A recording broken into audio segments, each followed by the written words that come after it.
Hello everyone and welcome to my Bachelor Nation 24 channel, I hope. Everyone is having a wonderful day. Before we begin, please hit the subscribe button and give this video a thumbs up. The Curse of Oak Island. Vital clues on the construction of the money pit emerge. The Curse of Oak Island returned last night for the second episode of Season 8. And we finally saw Rick and Marty Lagina break the confines of their quarantine and make some real progress on unearthing the money pit.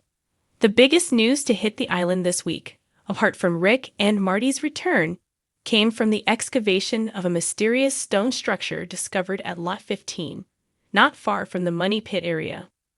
Lot 15 was the first port of call for the Lagina brothers after their arrival. After the greetings and simulated handshakes concluded, they quickly got down to business. Oak Island team have found an old pine tar kiln.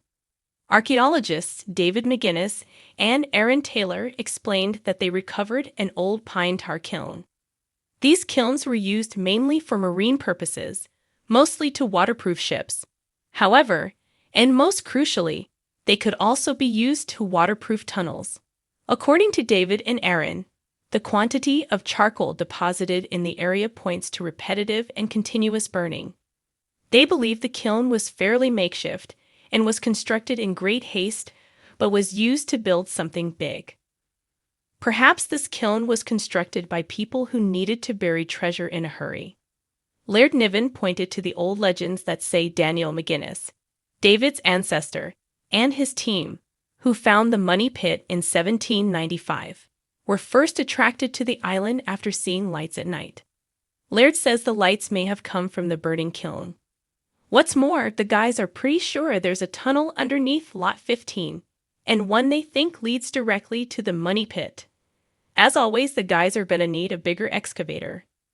Gary Drayton's find of the week. This week, two things of note came from Gary Drayton and Jack Bigley's metal detecting. First was the old coin Gary found last week, but decided not to reveal until the Laginas were on the island. According to Gary, it's an old copper colonial coin from the 1600s or 1700s. It's got a square hole and embossing on it and will need to be sent for analysis. But it could offer more clues as to who's been on the island. This week, Gary and Jack unearthed another pickaxe head, and according to blacksmith expert Carmen Legg, it's from the late 1700s or early 1800s, which means it could have been used in the construction of the money pit. It's split on one side, which according to Carmen, means that whoever used the tool did some really heavy pounding.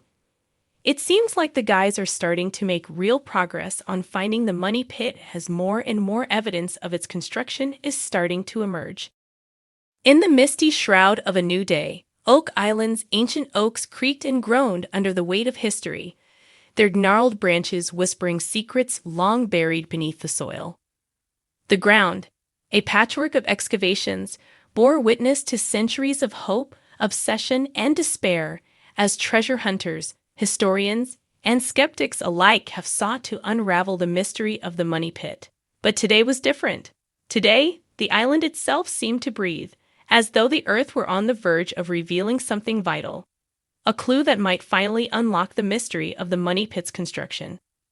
The Lagina brothers, Rick and Marty, stood at the heart of the island, their gazes fixed on the ground where their team had been meticulously excavating for weeks. The air buzzed with anticipation as they watched Craig Tester and Charles Barkhouse sift through the latest haul of soil and debris from the depths of the money pit. The team had been following a lead, an ancient diagram unearthed from a forgotten archive in Paris, rumored to have been drawn by a French engineer who visited Oak Island in the late 17th century. The diagram suggested that the money pit was not merely a pit, but part of a complex system, a grand design meant to guard something of unimaginable value. As the dig progressed, the team uncovered what appeared to be a series of wooden platforms, each separated by layers of clay and charcoal. These platforms, remarkably well preserved, hinted at the meticulous planning and engineering that had gone into constructing the money pit. But it wasn't until Gary Drayton's metal detector emitted a sharp, insistent beep that the significance of the discovery became clear. "Gary, always quick to act, knelt down and carefully extracted a small, corroded object from the soil. He held it up to the light, a rusted nail, square-headed, and unmistakably old. "Look at this," Gary said, his voice thick with excitement. "This is no ordinary nail. This is hand-forged, probably by a blacksmith. And judging by the corrosion, it's been down there for centuries." The team gathered around, their faces a mix of curiosity and awe. Gary's eyes gleamed as he continued. "If this nail is part of the original construction, then we might be looking at one of the key components used to build the money pit." The precision and craftsmanship required to create something like this suggests that whoever built the money pit had access to skilled labor and resources.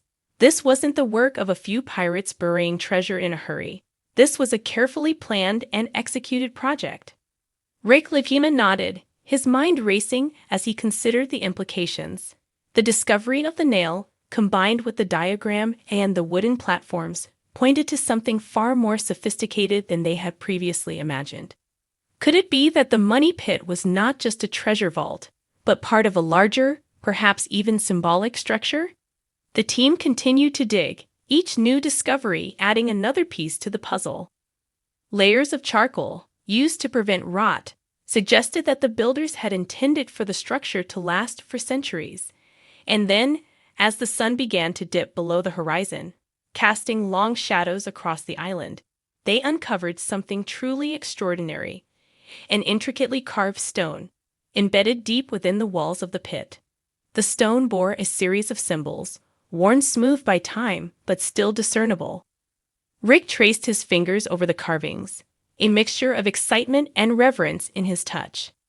"These symbols," he murmured, "they look like they could be Masonic." Marty, always the pragmatist, raised an eyebrow. "Masonic? You think the Freemasons were involved in this?" "It's possible," Rick replied, his voice thoughtful. "The Freemasons have long been associated with secrets, hidden knowledge, and intricate designs. If they were involved, it would explain the level of detail and the symbolism we're seeing here." Craig Tester, ever the skeptic, leaned in for a closer look. "But what does it all mean?